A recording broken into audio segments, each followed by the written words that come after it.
Hey guys, how's it going? I hope all you are doing well, and I hope you're having a peaceful day. As for me, I have been watching Peacemaker, and so there's not been much peace, but we know our main character is definitely trying to find himself some good solid peace, and we'll see how that goes in the future. But I'm going to be covering season 2, episode 1 and 2, titled The Ties That Grind and A Man Is Only As Good As His Bird. I plan on doing the rest of the episodes separately, but I was a little behind, and so I decided to go ahead and just do both of the reviews together, and that's how I'm going to handle it. There will be open spoilers, so you are fair warned, but that said, let's get into it. So, I think when it comes to the retcon, I think this was the perfect way to handle it. Now, some people may disagree. I've seen some videos where people are disagreeing, but my biggest issue with their disagreement is they want to over-explain. And personally, to me, I think over-explaining does a couple of things. I think it actually will confuse the audience who are normies who don't know, right? The people that do know, I think they know enough about everything that's going on, not just within the universe, but outside the universe, when it comes into real world and how they've been managing things, that we all know, right? We all know this is a rebooted universe. The normies who don't know, the more you over-explain, the more confusing it becomes. And I also think that if you made a whole episode trying to explain and trying to come up with something that's super convoluted and all these different things, I think it just opens a door that you really don't need to have opened.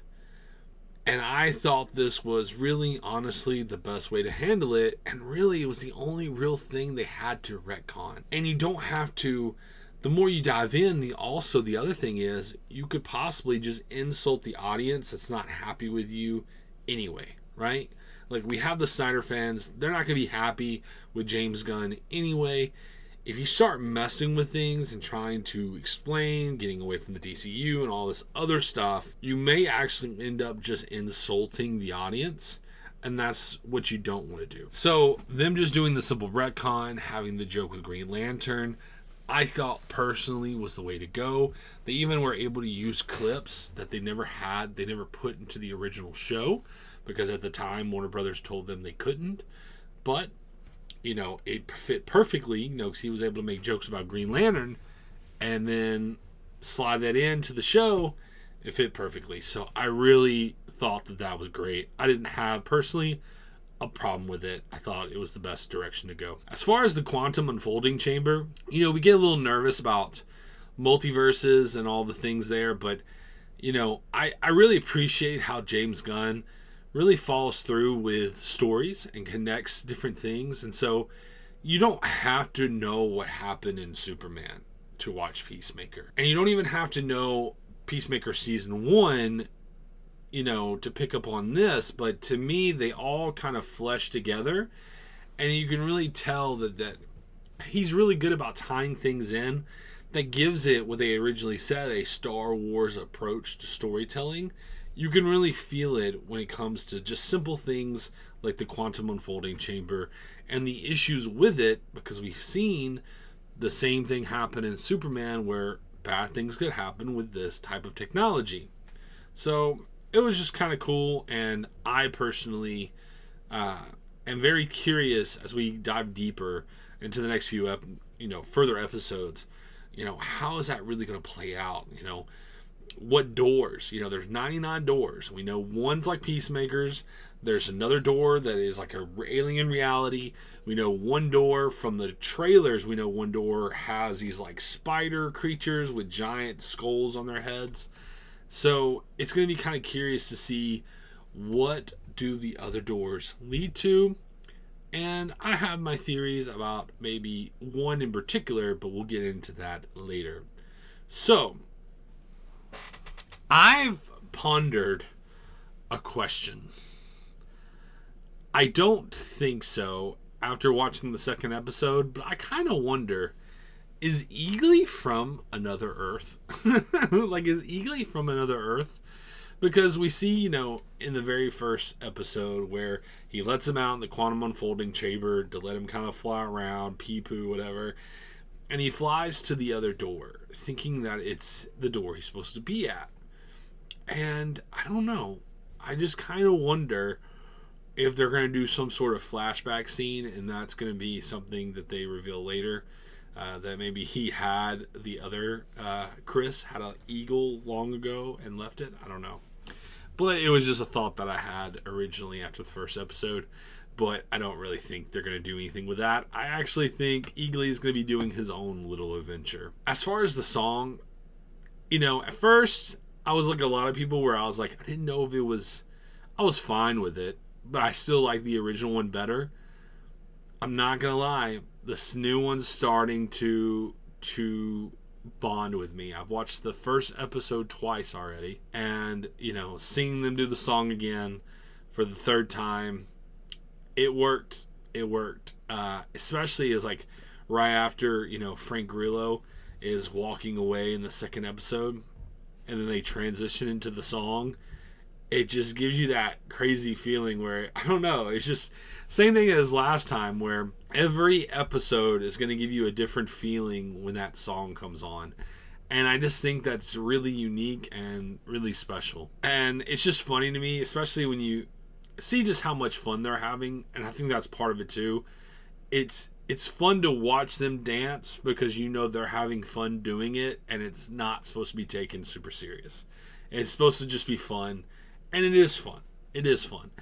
And even seeing Frank Grillo cracking up, at the very end where he's like laying down on the ground and he's just, laughing. It was just enjoyable. It was really, really enjoyable. And so now we have to ask, where is Peacemaker at?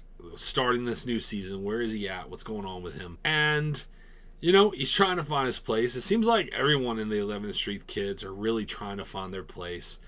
And he is trying to make something of himself. And going to the Crank Toys, which, I appreciate the Toyman reference. I really hope James Gunn does something with Toyman in the future, because if anyone could make Toyman work, it could be James Gunn. And don't get me wrong, I don't want to see... I'm open to whatever he does. I don't see Toyman being like a main villain, but a opening action set piece with Toyman versus Superman in Metropolis. Oh man, just take my money. It sounds amazing.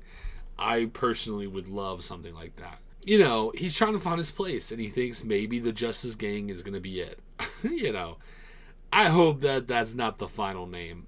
I don't know if I want them to be the Justice League personally, but it's just I don't know. I don't know how I feel about the Justice Gang name overall. I think it's funny at first, but hearing Alex Lord saying it, it's like, I don't know if I want that. But I appreciate when they're in the intercom, they're talking back and forth, interviewing him, and Alex Lord asked him, who did you kill for not good reasons? And it was after he had said, he acknowledged he killed people, but he said, I've killed everyone for good reasons. And it's like, well, who'd you kill for not good reasons? And I thought that was a good challenge to Peacemaker. And, I think Peacemaker is on an arc. I think he is that character who, if you've read Kingdom Come, he is a character who was on the side of murdering bad guys and doing different things and probably going too far. And, I think we're heading to a Kingdom Come type resolution with all these stories, possibly. And, I think that Peacemaker is working through that. And he's trying to find his place that makes sense. And I think he's getting done with trying to murder people, which works. It's pretty cool. And that was a good challenge for him. And I think that'll be something that we're going to see an arc of for the rest of the season. But the one thing I know a lot of people had an issue with, that I personally didn't really think was a problem, Alex Lord having bad tech, to me is totally believable. Yes, we're talking about super smart, intelligent people, but if Alex Lord is supposed to be anything like Elon Musk, for example, Elon Musk has how many companies? He does how many things? And I remember specifically, and this isn't to get into like politics, it's just to bring up an example. I remember when Elon Musk was doing the first ever phone interview type scenario with the Spaces on Twitter. And he had Ron DeSantis doing the space where they're supposed to be interviewing Ron DeSantis. And it went horribly. It went horribly. They had a ton of problems. Things just wasn't going right. And yes, even super tech billionaires, trillionaires, have their own issues, have their own problems. And he's probably too busy. He was too busy. And so it's like, you know what? Yeah, I'll come up for this part, but y'all handle everything else. And having just a bunch of goofballs trying to set all this stuff up leads to problems. I thought it was totally believable. I thought it was totally believable. So I didn't personally have an issue with that. You know, it's going to be interesting to see where Harcourt's going to go when this is all said and done. You know, I've heard people say this, and I kind of agree that there seems to be a shift between Harcourt and Peacemaker, where Peacemaker is starting to improve and Harcourt is starting to decline. And, you know, her toxic masculinity or whatever, you know, she is set back. And you don't blame her for having these issues when she is suffering financially. You know, she's probably going through her own personal stuff and her own personal past that seems to be very similar to Peacemaker's in a certain way. And, you know, it's going to be interesting to see where she's going to go for the rest of the season. But she has definitely suffered. Mainly for what Adebayo did. You know, Adebayo has really put her on, you know, a bad situation. So we'll have to see what's going to happen with them. And the will they, won't they with Peacemaker. I think we all know that that's heading that direction as well. You know, I don't know if we're going to have a flashback. They kind of mentioned that something may have happened on a boat with them two together. And we're just going to have to see what happens there. But I will be, I guess, looking forward to it, I guess. It's probably, out of the storylines I'm interested in, there's Peacemaker's number one. Then Rick Flag is probably second. Eagly is third. Harcourt is probably fourth. And Adebayo's plot line is probably like the bottom. It's probably the last one probably that I'm the most interested in. But doesn't mean I'm not interested in Harcourt's. I just, you know, the other three are definitely more compelling to me. The other arcs that are going on, the other plot points that are going on. But her fight scene was really awesome. You know, I didn't personally have a problem with it. I thought it worked. It made a lot of sense, and like I said, the consequences she's facing for what Adebayo did and their references to Waller just makes me more excited for the Waller show. We see the comedy, we get it, right? We have Superman, we have this. Superman's supposed to be more so for kids. I think they still could have done a little bit better job on that, but mostly they did perfect. Basically perfect, besides some language about making that for kids. This is not for kids. This is totally for adults. We'll get into that in a second. But it's still comedy. I want a House of Cards type show for the DC Universe. And Amanda Waller is the one to do it. And I know they've had trouble with scripting and things like that. But if they could just get a really good, serious writer who could write a House of Cards type television series for Amanda Waller that dives into what I think they're really setting up, which is Checkmate, I will be really excited and really interested to see where that goes.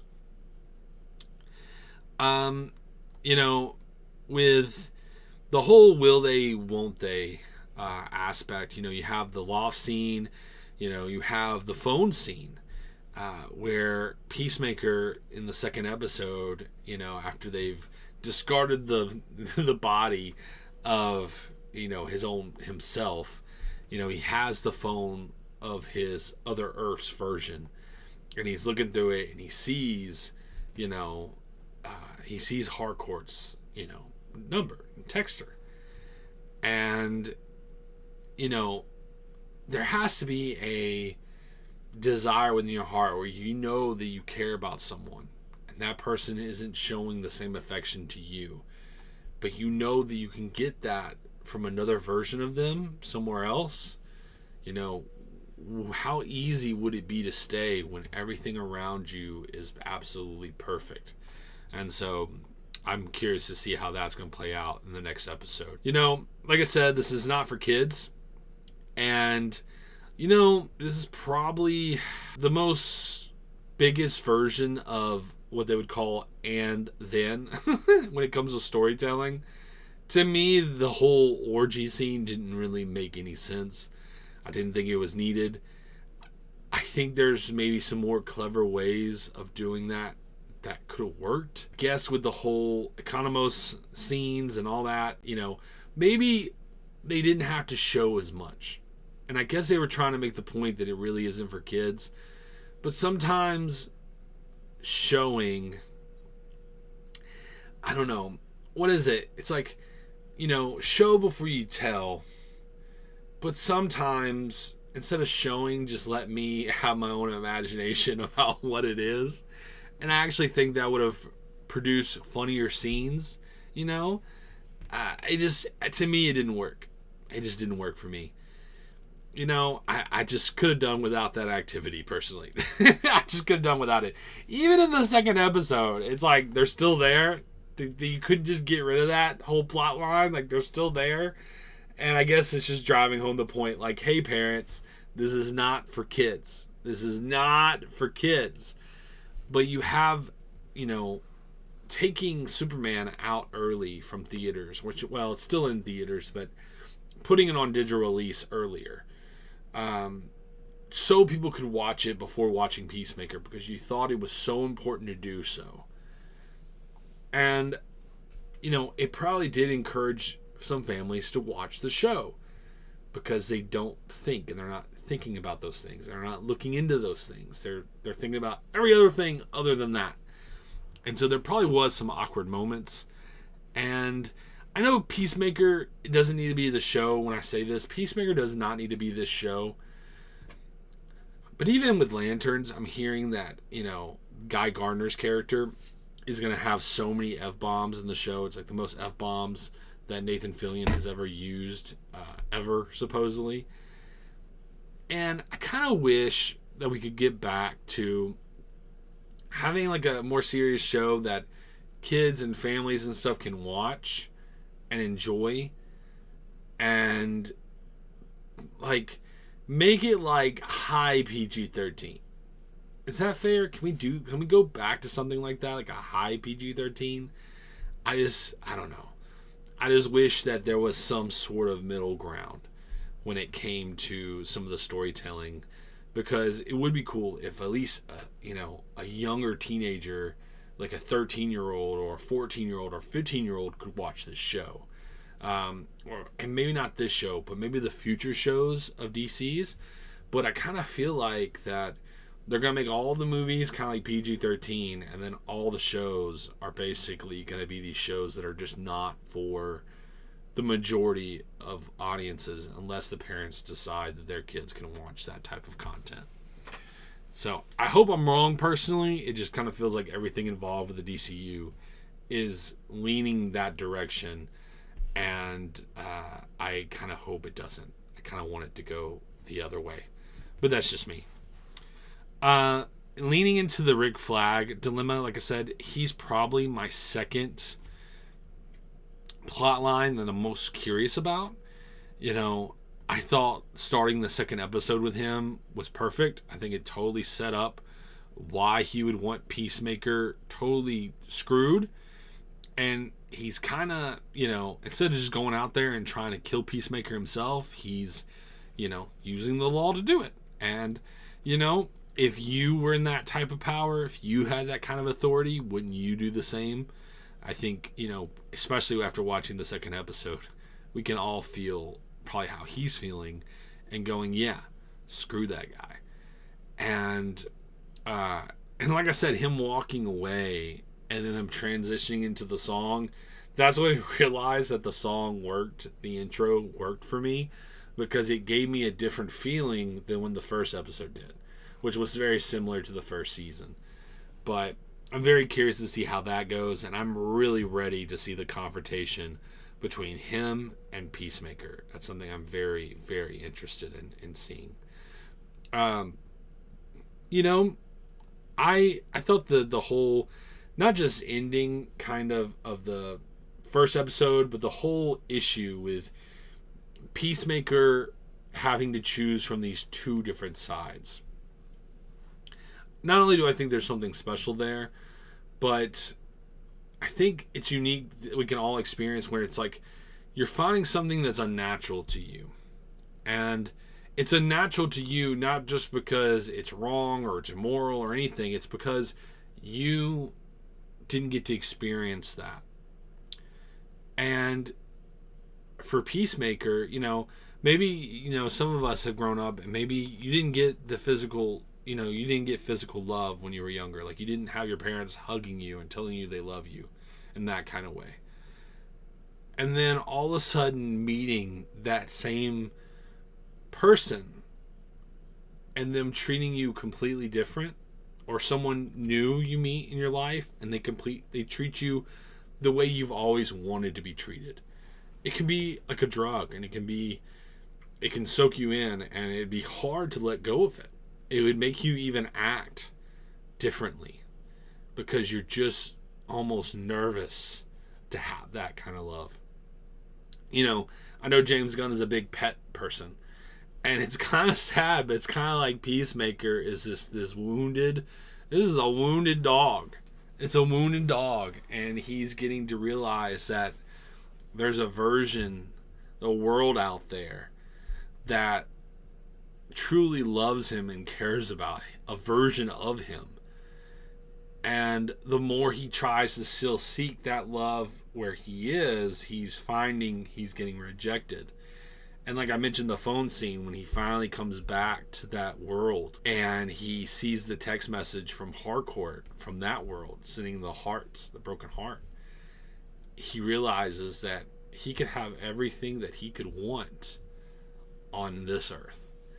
And that's going to be pretty interesting. That's going to be a pretty interesting dilemma that he's going to have to face.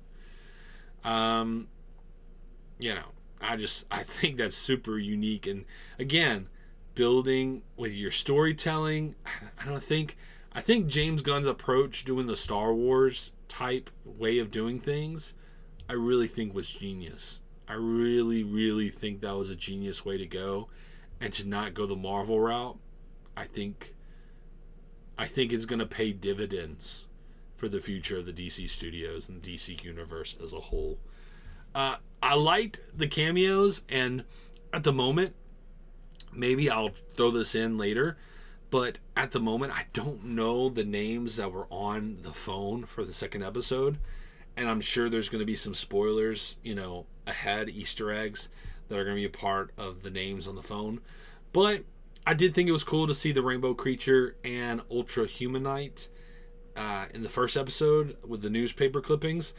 It just kind of reminds me how every time I see something that James Gunn kind of envisions, and I know that James Gunn is a big monster guy, but seeing the Rainbow Creature in the newspaper clipping, I'm like, I want to see that action set piece. I want to see the trio, the trio face this Rainbow Creature. I mean, that just sounds awesome. And when you see the newspaper clipping, like I said, it's perfect. I love these old school, golden age monsters they used to create. And I don't get to read as much as I want to. I do try to read constantly, but I just don't think they make monsters like that anymore. And I don't know, it's just something unique. And maybe they're afraid to scare people. I don't know, but James Gunn really does have a good knack for exploring things like that and bringing monsters to life, and I just think it's really cool. The ending of the first episode, where the fight with the duo Peacemaker, he's been hanging out with his dad, from the other Earth, and his brother, and he doesn't even know how to necessarily handle it, and he's processing all these things, and all of a sudden there's a version of Peacemaker that's ready to kill him, and they have the big fight out in the the chamber, and he gets killed. And the second episode where they're discarding his body, and they're going through all that to get rid of him, where they're having to chop his limbs off, and like Vigilante is just so chill about it and having so much fun, where because he's just like, I'm hanging out with my buddy. And Peacemaker is like going through a really traumatic event, because it would have to be like, imagine chopping, Peacemaker's done some violent things, like very violent things, but you're seeing him chop up himself, and he has to pick up his own head, and look at his own disfigured head, and it's just just that whole process was, some parts funny, some parts just totally tragic, and it eliminates that problem. And I do think that there's going to be some bad things that are going to happen eventually when the people from that earth, his father from the other earth and his brother from the other earth, realize that their blood, their version of Chris is gone. And not just gone, but burned to a crisp. I think there's going to be a lot of trouble yet ahead.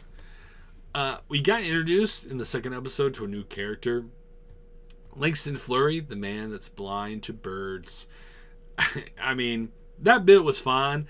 The Pokemon bit was pretty funny. You can just tell that Langston is just the actor who's playing Langston.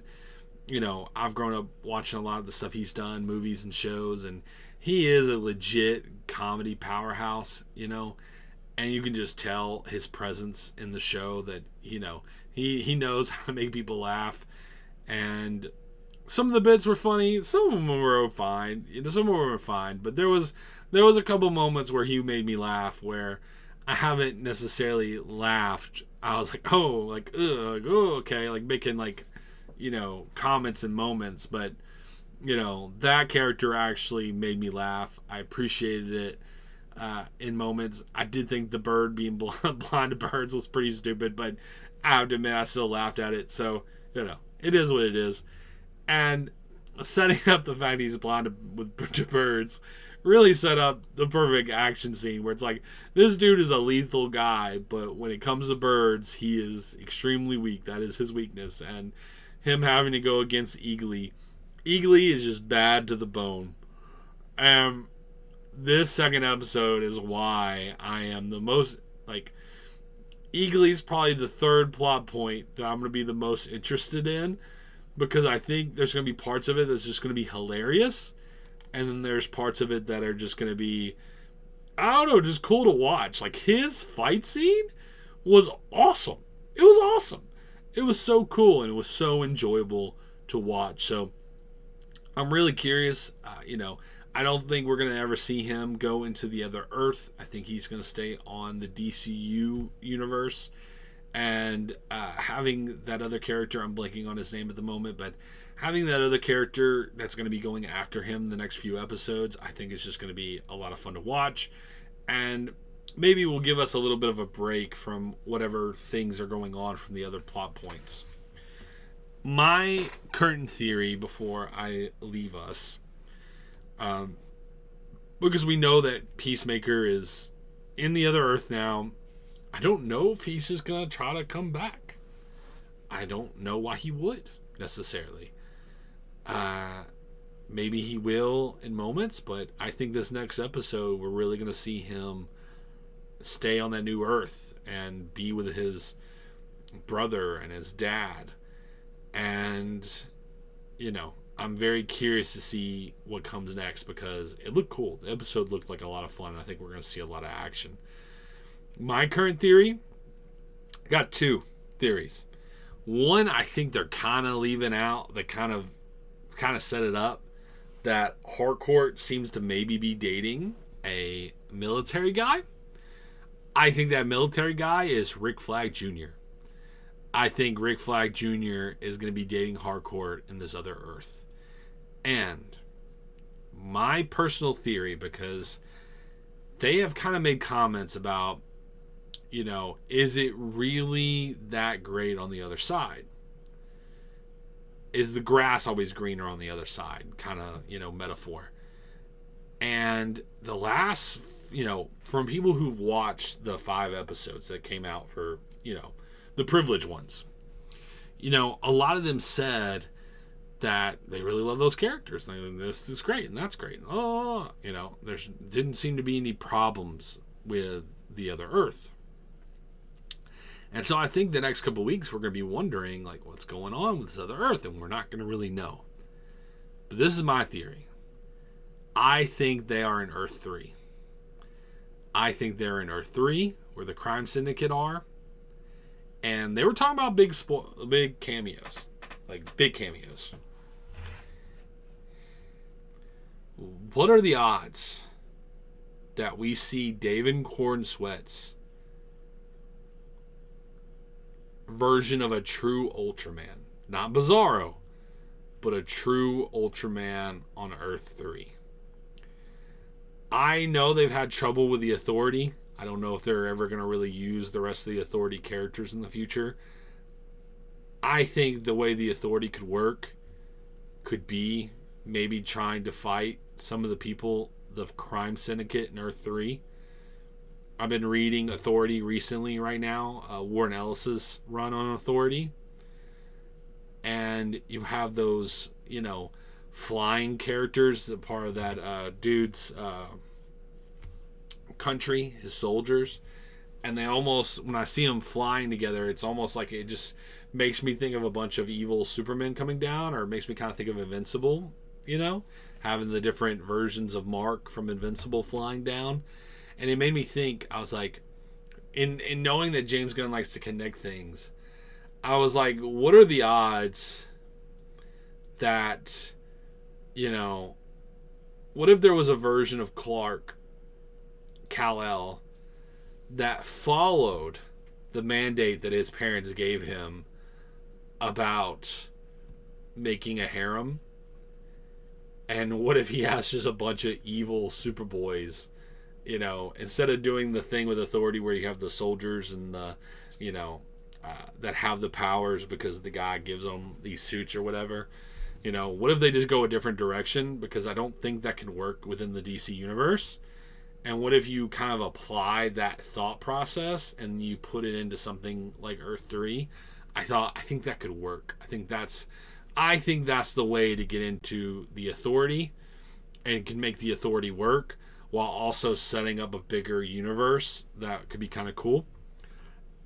I don't know. I don't know if, we're going to see David Cornsweet. I do not think we're going to see David Cornsweet as Superman. I just don't think. But could we see David Cornsweet as Ultraman? And maybe bad things happen to the trio because Ultraman has to show up? I don't know. But that would be very, very interesting and would definitely broaden the DC universe more than we've, known. But if he shows up or doesn't show up, my current theory, though, is definitely I think those people are in Earth 3. And so I think these people that he loves and they're loving and they're doing all these good things, I think there's a possibility that they might be up to bad things as well. Because as you know, when it comes to Earth 3, your villains are the good guys and the good guys are the villains. So anyway, guys, that's my current thoughts for the first 2 episodes of Peacemaker. Please check me out next week as we get into episode 3. And guys, whatever you're doing, wherever you're going, I hope you're having a good one. Peace.